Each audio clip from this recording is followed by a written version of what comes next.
आज खाना खाते वक्त आपने कुछ गौर किया या नहीं? रात के भोजन के बाद रसोई का काम निपटाकर कमरे में आते ही रश्मि ने सामने बिस्तर पर लेटकर मोबाइल स्क्रीन पर उंगलियां स्क्रॉल कर रहे अपने पति राजीव को टोक दिया। मैं कुछ समझा नहीं। राजीव ने मोबाइल स्क्रीन से नजरें हटाते हुए रश्मि की ओर देखा। कल से मम्मी जी की कलाई से सोने की चूड़ियां गायब है। मतलब 2 दिन हो गए मम्मी जी की कलाई में मैंने वह सोने की चूड़ियां नहीं देखी जो वह हमेशा पहने रखती थी। रश्मि, तुम कहना क्या चाहती हो? मैं कहना कुछ नहीं चाहती, मैं बस जानना चाहती हूँ कि मम्मी जी की वह सोने की चूड़ियां गई कहाँ? वो चूड़ियां मेरे पापा ने मेरी माँ के लिए बड़े शौक से बनवाई थी, इसलिए माँ उन चूड़ियों को बड़े जतन से पहनती है और संभाल कर रखती है। तुम्हें उन चूड़ियों की चिंता करने की कोई जरूरत नहीं है, तुम अपने काम से काम रखा करो। राजीव का मन थोड़ा खट्टा हो गया, लेकिन रश्मि कहाँ हार मानने वाली थी।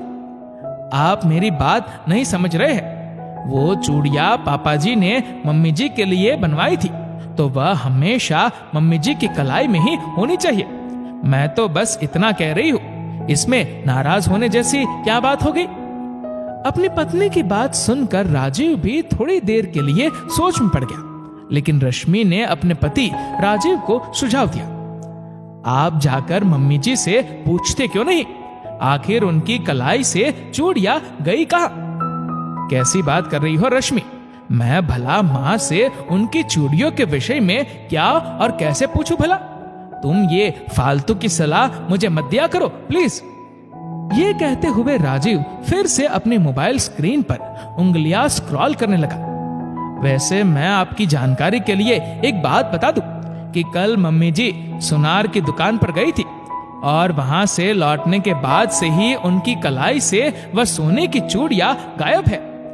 तुम्हारा मतलब है कि माँ सुनार की दुकान पर अपनी सोने की चूड़ियां बेचने गई थी? राजीव के आश्चर्य का ठिकाना न रहा, लेकिन रश्मि ने अनभिज्ञता जताई। अब ये मैं कैसे बता सकती हूँ भला? ये बात तो मम्मी जी ही बता सकती है ना। ठीक है, मैं माँ से ही पूछ लेता हूँ।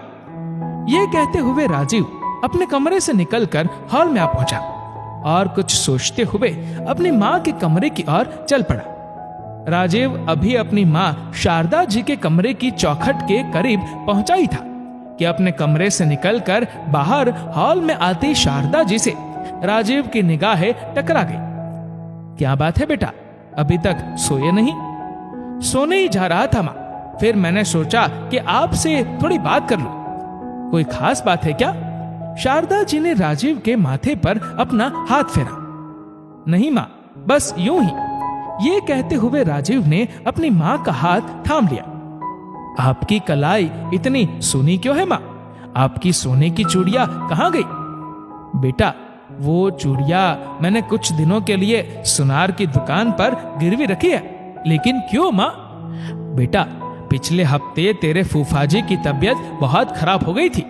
तेरी बुआ ने फोन किया था, उन्हें 50,000 रुपयों की जरूरत थी।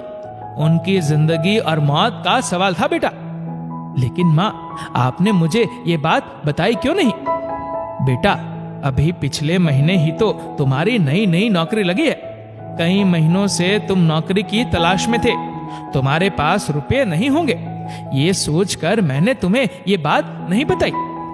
माँ, पिताजी के गुजर जाने के बाद बुआ और फूफा जी ने हमें कभी अकेला नहीं छोड़ा, तो भला उनकी मुसीबत में मैं उन्हें रुपयों के अभाव में अकेला कैसे छोड़ सकता हूँ? ये बात आपको मुझे बतानी चाहिए थी माँ। मैं कर्ज लेकर भी फूफा जी के इलाज के लिए रुपयों का इंतजाम जरूर करता। अपनी बुआ और फूफा जी द्वारा किए गए उपकार के प्रति राजीव की कृतज्ञता देख शारदा जी की आंखों में आंसू आ गए। बेटा, किसी के किए गए उपकार को याद रखना भी बहुत बड़ी बात होती है। मैंने भले ही अपनी सोने की चूड़ियां सुनार के पास गिरवी रखी है, लेकिन मुझे आज इस बात की संतुष्टि हो गई है कि हर हाल में मेरा बेटा अपने परिवार के बुरे वक्त में मदद करने वालों की मदद करने के लिए हमेशा मेरे साथ खड़ा है। माँ, कल हम सुनार के पास चलकर आपकी चूड़ियां वापस ले आएंगे। बेटा, इसकी कोई जरूरत नहीं है, जब रुपए होंगे तब ले आएंगे। शारदा जी ने अपनी बात अभी खत्म भी नहीं की थी कि अपनी सास के कमरे के बाहर खड़ी होकर कमरे के भीतर माँ बेटे के बीच हो रही पूरी बात सुन चुकी रश्मि अचानक कमरे के भीतर आ गई। मम्मी जी, रुपयों का क्या है, वह तो कहीं ना कहीं से आ ही जाएंगे, लेकिन आपकी सोनी कलाई हमें अच्छी नहीं लगती। हाँ माँ, रश्मि सही कह रही है। रश्मि की बातों का मर्म समझता राजीव आज अपनी पत्नी की समझदारी पर गर्व महसूस कर रहा था, लेकिन अपने बेटे और बहू का अपने प्रति इतना ख्याल देख शारदा जी निशब्द थी। दोस्तों, इस वीडियो को लेकर आपकी क्या राय है, नीचे कमेंट करके जरूर बताएगा। और अगर आपको वीडियो अच्छा लगा हो तो इस वीडियो को लाइक करेगा, शेयर करेगा ज्यादा से ज्यादा लोगों तक, और ऐसे ही और भी इंस्पिरेशनल वीडियोस के लिए सब्सक्राइब करें हमारे यूट्यूब चैनल को और फेसबुक पर फॉलो करें हमारे पेज को। धन्यवाद।